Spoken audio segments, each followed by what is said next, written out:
Let me tell you a little bit how I got into this process. I didn't stand the chance. I didn't have a shot. I came from a family system, probably 1,000 years, maybe, generations, I don't know. And what I've come to know now is addictive attachments, addictive disorders, obsessive compulsive relationships with something that changed the way they feel. Booze happened to fill that gap. I didn't know that, obviously, as growing up, but I really believe for me, I was wired. I was hardwired for this problem. I was the youngest of a family of 5. Addictive disorders ran through the family, but in my siblings and my father and mother, it was food. I didn't have a problem with food. But I do recall, as a young guy growing up, never feeling comfortable in my own skin. Just not feeling okay with myself. Not liking my physiology, not liking the way I looked. So there was always this sense of not enoughness. Some people would call that shame, a toxic sense of shame, not feeling good enough, fundamentally flawed. And again, this is retrospective. I didn't know that at the time when you're growing up. So, 15 or 16 years of age, I go to an all-male high school in Brooklyn. Came from Park Slope in Brooklyn. Go to an all-male high school, Bishop Loughlin Memorial High School. On Monday afternoons in Bishop Loughlin, they used to have dances.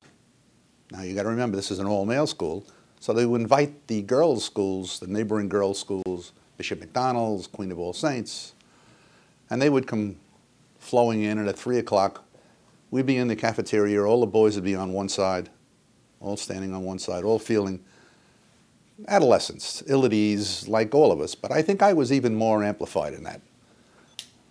Rehearsing and preparing a line of what I would say as I crossed the floor when the girls came in. The girls would walk in at 3 o'clock. It was like being in a gladiatorial arena. The gates would go up, and all the girls would line up on the other side of the cafeteria, and we'd be on this side.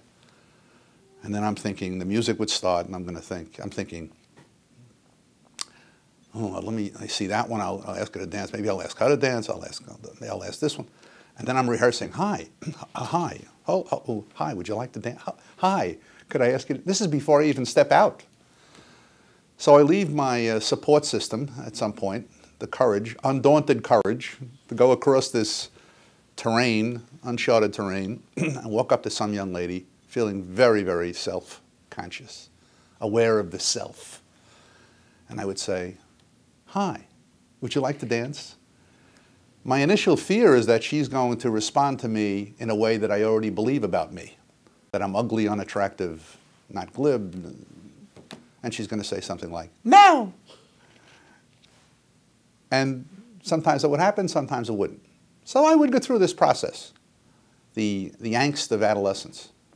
At one of those dances, a fellow invites me to the locker room to see if I'd like to take a sip on Old Mr. Boston rye whiskey. Here's some booze in a locker. So I take a couple of sips with him. Takes about 3 minutes for that stuff to work itself through my circulatory system and hit the commander-in-chief between my ears, my brain.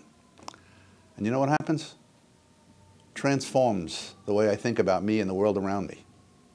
I feel, for the first time, okay in my own skin. I feel like, well, Woody Allen walked into the locker room and James Bond came out. And that's what it felt like. And so I walked right across the floor and, hi, what do you say we dance? No feeling of self-consciousness. And if rejection comes, which I'm afraid of, it's okay. It's really okay. And as a matter of fact, it gets transformed into, this is your loss. You know, I'm the youngest of a bunch of kids, and I have an older sister, 4 years older than me, that teaches me all the dances. I'm a good dancer. You're going to miss this. That's what happened when I started to drink as a young guy. There's a transformation that takes place about myself, the world around me, and then I'm okay. I feel okay in my own skin. Now, looking back on that, that's an attachment. I'm hooked right there. My desire for that change is nailed to that. In addition to the fact that I'm wired. I have the biology, the genetics.